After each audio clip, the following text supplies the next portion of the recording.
Tzu Chi volunteers work with social services in Yangon, Myanmar to provide relief for the poor. In Tokyo, Tzu Chi volunteers provided rice ball and winter clothing for the homeless in Japan. Welcome to Diet Headlines. I'm Jenny Lee. Thank you for joining us. Tzu Chi Myanmar Liaison Office continued their relief program after the pandemic. This time, Tzu Chi collaborated with the Yangon Ministry of Social Welfare, distributing cooking oil and rice at a slum near Yangon City. Take a look.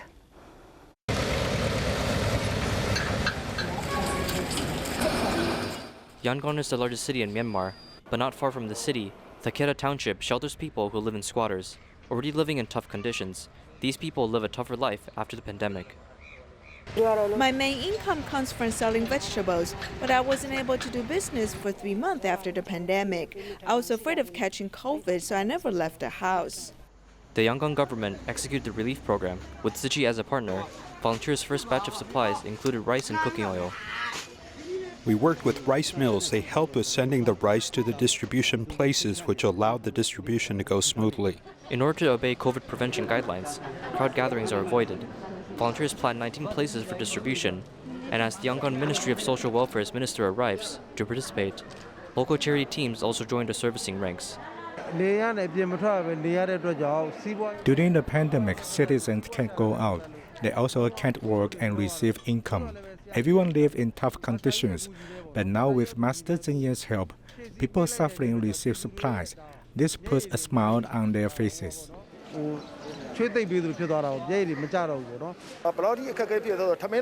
Some families can't even eat a meal. I'm thankful to Tzu Chi for their rice, and I'm also glad that I can helping people of my own. Maya Yekwai's family is poor, but after receiving the rice today, her rice tank is immediately filled. The second wave of COVID has made our lives tough. Thank you, Tzu Chi, for the aid. With rice and oil, we may live. The 16 kilograms of rice is enough for my family for half a month.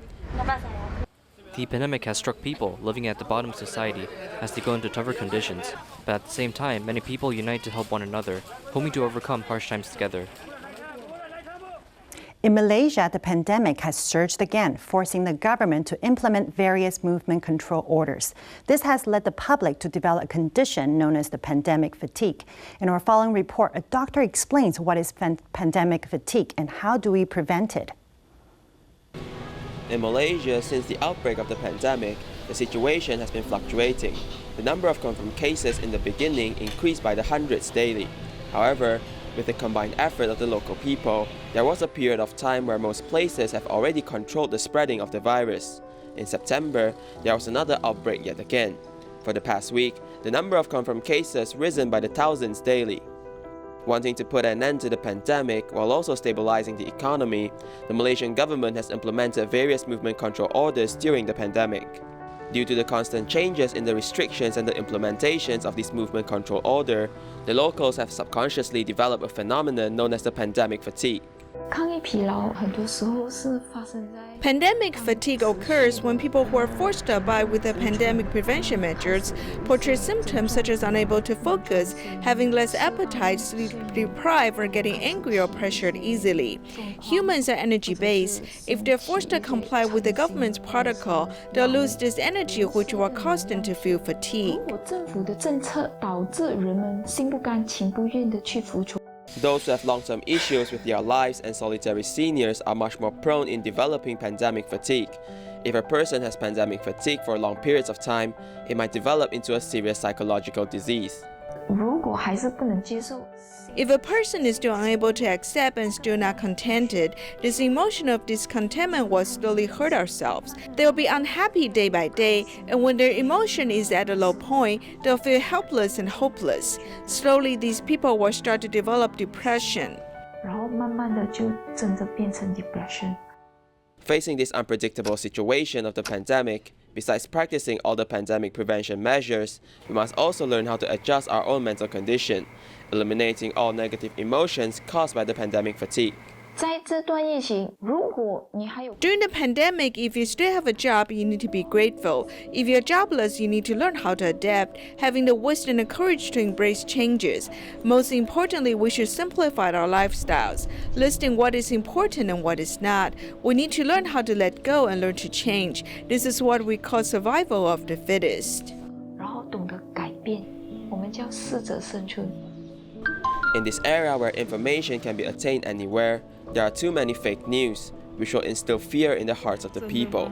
However, we can rely on the information provided by reliable sources such as the Health Ministry or the World Health Organization, learning the correct way of pandemic prevention methods. Lastly, we should browse limited news on the pandemic so as to prevent ourselves from being bombarded by too much information. Tang Wei Peng of Nibong Tabal's Tzu Chi kindergarten in Malaysia wanted to contribute to making the PPE. However, due to her previous cataract surgery and dry eye problems, she was unable to proceed. With her determination, she finally found a solution. I have cataracts in both my eyes. I've had surgery already, and a side effect of cataract surgery is dry eyes. I was in a panic. I want to help, but I can't. I've already received a shipment of fabric. What am I going to do? Do I need to return it? I thought my vision should be okay, but when I sat down at the sewing machine, I found I could not see the thread. I tell my students we need to conquer obstacles and not let obstacles conquer us. So I thought maybe I can see if I wore my glasses, but I couldn't. Next, then I brought out a magnifying glass, and that didn't work either. Then I discovered that the phone has a flashlight function, and when I shined the lights, I could see it.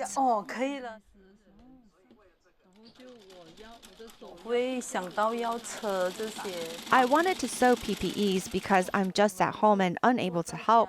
I feel bad in my heart, and if I helped sew the fabric together, my heart feels a bit broader because I'm doing my share to help. I wish the frontline medical staff all the best. Be brave and strong. We are all here supporting you 100%. If they need me, I am willing to sew more PPEs.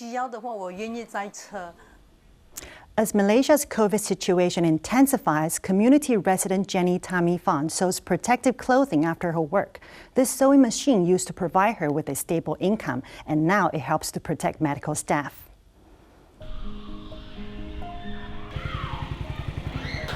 After work, Jenny Tan Mei Feng not only cares about housework, she has a more important task to do.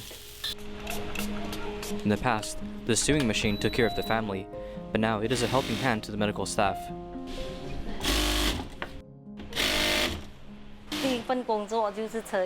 My first job was making clothes at home. I've been doing that until my children grew up. Then I went to work in the factory. As the working hours in the factory was long, therefore I could make more money. Now the condition of my feet is still good. I should work again. My cloth-making colleague asked if anybody could help Tzu Chi sew protective clothing.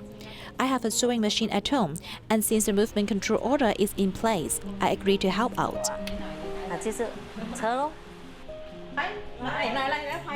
Expecting Tzu Chi volunteers to arrive with fabrics, the daughter also stands by her mother, helping her fold clothes. The seeds of compassion are sprouting within this household. I saw it on television. Frontline workers need a lot of clothes since they sweat once per day. We need to sew more so as to provide them with enough to use.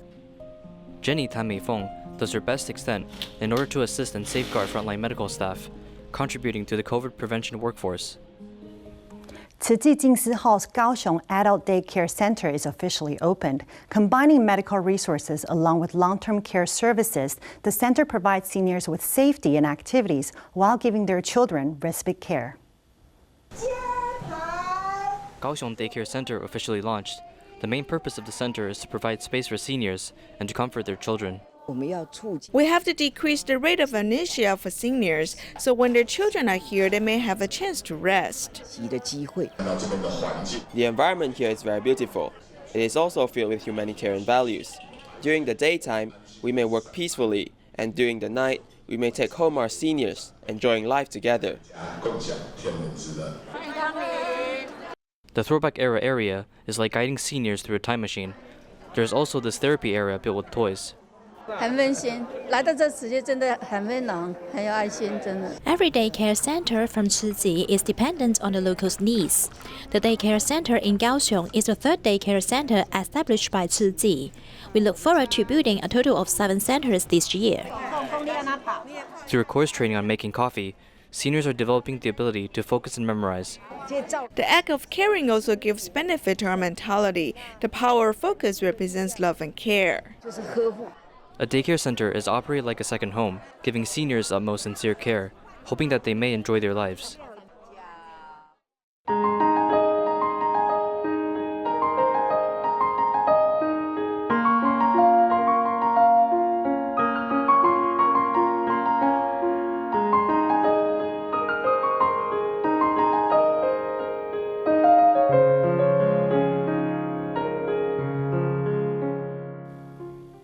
Tokyo Tzu Chi volunteers have been providing hot food to homeless people in Yoyogi Park for 11 years.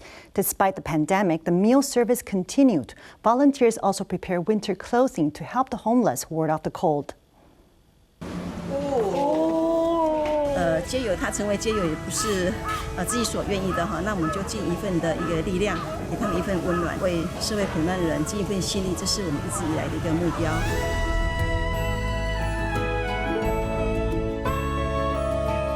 This warmth is being brought by Tzu Chi volunteers in Tokyo who have continued to provide this service for 11 years. Although there's a COVID epidemic this year, they've been distributing hot food twice a month. Love continues to be put into action. The only change is that curry rice for the homeless has been replaced with onigiri. It takes almost 2 hours to come here from my home, but I'm very happy. Because of my work in a hospital and my schedule makes it difficult for me to volunteer, but I still hope I have a chance to come next time. I saw the smiles of homeless people after they had a meal. This really impacted me, and now I'm very happy, and such happiness will make me very satisfied.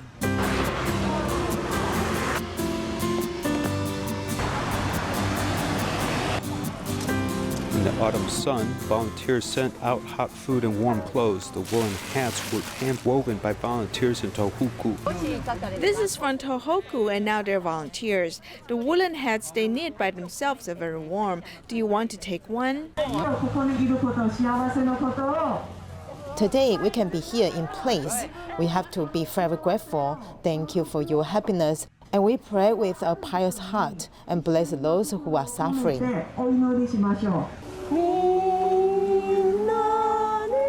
Volunteers come in peace and bless people affected by disaster as homeless people come together to pray for those in the Philippines who have been hit by typhoons.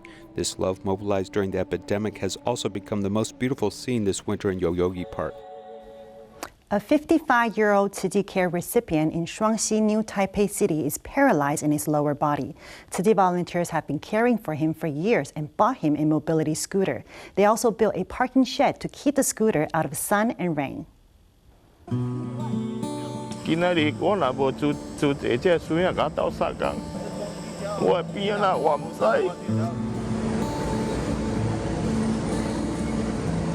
Driving an electric vehicle that a volunteer personally purchased for him, Mr. Lam has to go to Taipei Tzu Chi Hospital for follow-up visits, and this is his mode of transportation.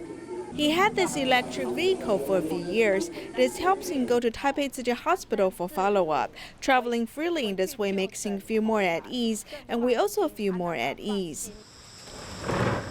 Many years ago, a failed spinal surgery made him paralyzed in his lower body. He was once feeling very desperate. After Tzu Chi volunteers and team up began to offer care, he slowly changed. Recently, we help him make handrails so that he can move in and out, but not just sitting at home. This lets him come out slowly. Since he lives in Shuangxi's mountainous areas where it's rainy and humid, his electric vehicle often breaks down. Volunteers have helped him deal with electronic failures more than 7 times. His residence is relatively humid, and the electric vehicle continued to break down. Later, we found the reason and quickly set a roof on his pigsty, turning it into a shelter. A Tzu Chi brother paid for it himself and went to buy sheet metal and wooden boards and various building materials, and helped him build a parking shed to give his electric vehicle a parking space, which also keeps it out of the sun. Thank you, Tzu Chi brother, for doing this and spending time to help me repair the shed. Thanks. From physical and mental care to the arrangement of assistive device, volunteers are using love to remove obstacles so that he can go out the house more smoothly and every step of the way safer and more assured. In Taichung, 87-year-old senior Zhen has been hospitalized with peritonitis several times this year. Her attending physician from Taichung Tzu Chi Hospital made a home visit to understand her condition. Here's the story. 87 years old senior Zheng was hospitalized due to multiple peritonitis. She was weak and had to be nursed. Her attending physician specially visited her at home this afternoon.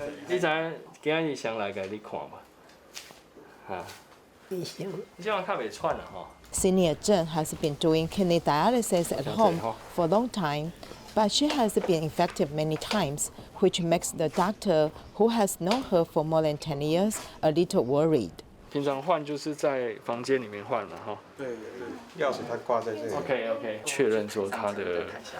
need to confirm whether there are any difficulties in operating the dialysis process in her living environment, and whether there are any doubts that we can help her correct. Before leaving, Dr. Chen reminded the caregiver that doors and windows should be closed during dialysis to avoid dust and dirt. The doctor's reminder makes the patient feel warm. Tainan's Dongshan recycling station is located in the mountains. Every mandarin orange harvest season, many farmhands will bring PET bottled drinks up the mountain. But many of the bottles are also discarded on site. In our story, let's see how Dongshan volunteers devote themselves to clean up the plastic litter. Drinking a bottle of water, the farmers are busy harvesting Pongkan mandarin orange. They don't drink it. What are you to do? A container of cooled beverage heads up with the farmers to the trees, and it is near empty even before noon rolls around. This is the one that I brought and already finished it. This water is the third bottle I've had. Can't you see my clothes are soaked in sweat? I need to hydrate myself. Tainan's Eastern Mountain District's Kanto Mountain is where the Pongkan mandarin oranges are being harvested. Along the winding mountain road, Tzu Chi volunteers pick up PET bottles left behind. Along the 30 kilometers of road, it takes only 30 minutes for them to fill up the 3.5-ton recycling truck. When it's hot, it is convenient to bring bottles. If you're working, there's no time to boil water and to take it. Meanwhile, at the recycling station, this 88-year-old volunteer thinks back to her past as a farmer and how back then she had to boil her own water to take up the mountain. I don't drink from a PET bottle. I always boil my own water and took it up with me. I'll carry a trapping life. My water, my lunch, it was hot back then. There were not as much PET bottles back then. There is way more now. In the mountains, everything is far from each other, so we need to conquer the obstacles ourselves. If I didn't finish the sorting today, I would find time the next day to continue sorting and then get back to my oranges. In these parts, there are less than 10 volunteers. However, they still safeguard the cleanliness of the mountain, even during harvest season. This is 6,000 cc, and the problem is it's heavy and needs to be separated. They are all afraid of being inconvenienced. We continue to spread the message to them to stop using it, but it's hard to break their habits. It is difficult to change someone's habits. However, Tzu Chi volunteers continue to set a model for others to follow. They clean up the environment, promote the right ideals, and hope that people will eventually follow suit. More than half of Taiwan's coastlines are surrounded by artificial structures such as ports, seawalls, and wave breakers. A few natural beaches have been eroded continuously for decades. Scholars say that the man-made structures have limited effect on the erosion. Here's more.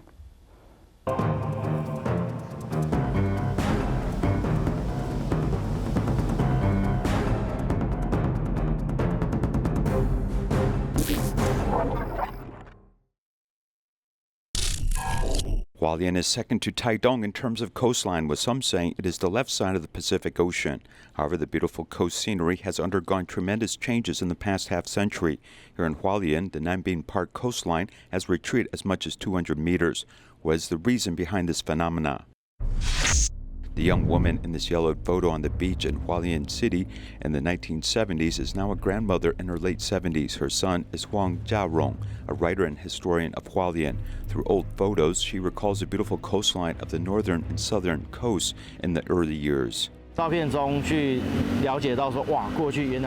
historical pictures, we can see that there used to be such a long sandy beach in the northern coast and even the southern coast of Hualien in the past. This photo is from the Japanese colonial era in 1945. We can see from this aerial photograph that the entire Hualien area, from Beiping and even Hualien Port to the current Huaren seawall, had a beach. Trucks filled with sand and gravel travel back and forth as sand is being transported from the east to the north has been underway for many years.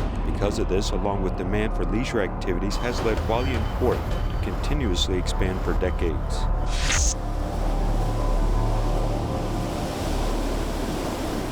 Due to the influence of artificial construction, sand brought by the current is blocked on both sides of the east and west embankments, and sand cannot be evenly distributed throughout the coastline. This has caused dramatic changes in the coastline. This is the so-called jetty effect. Whether it's the coast or a river delta, a wall sand source, if there's a structure such as a wall, the source of the sand comes from one direction. And if there's a seawall, it will start to collect. And on the downstream, it will start to erode. A similar situation also occurred in Yanliao village in Choufeng Township, Hualien. This is Hualien's Yanliao fishing port. In less than 30 years, the situation has become quite obvious. On the north side, there had been obvious accumulation of sand, but on my left side, the state of coastal erosion is going on at 2 to 5 meters every year, endangering the upper Highway 11. In the 1990s, after the construction of the north breakwater of the fishing port, the balance of drifting sand on the coast was destroyed. However, in order to protect the foundation of the coastal rows of wave-eliminating blocks were stacked on the beach, hoping to reduce direct wave impact damage. However, many wave-eliminating blocks have already been stuck in the sand. If the wave-breaking blocks are thrown directly on the beach, it will sink and be buried. The correct way is to lay a non-woven fabric underneath and use geotextile fabric. Even if the water washes down, the sand will not be taken away. The Yanliao fishing port was built with hundreds of millions of US dollars. Due to improper design, only small rubber rafts could be docked. 3 years ago, the Department of Fisheries listed Yanliao fishing port as no longer qualifying for subsidies. Therefore, the Hualien County government will pay for the management and maintenance. However, the Yanliao fishing port is not the only one suffering this fate, as this scene of helplessness also appears at the Dawu fishing port in Taidong.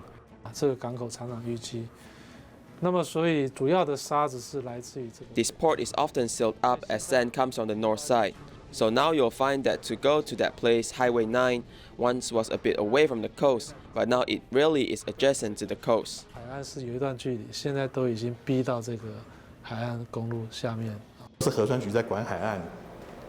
In the early days, when the River Management and Coastal Bureau managed this, they didn't know much about the sea.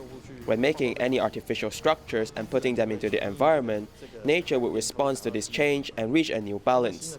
But if this balance is bad today, it could result in a disaster. Coastal dikes or wave-eliminating blocks are defending the coast, but we should start to think if this battle can really be won, and is it sustainable? Today, volunteers in England received a plea letter from the NGO in Moria refugee camp on the island of Lesbos in Greece. They requested for surgical masks, and the masks arrived on November 18. That's all for today. Thank you for watching. Goodbye.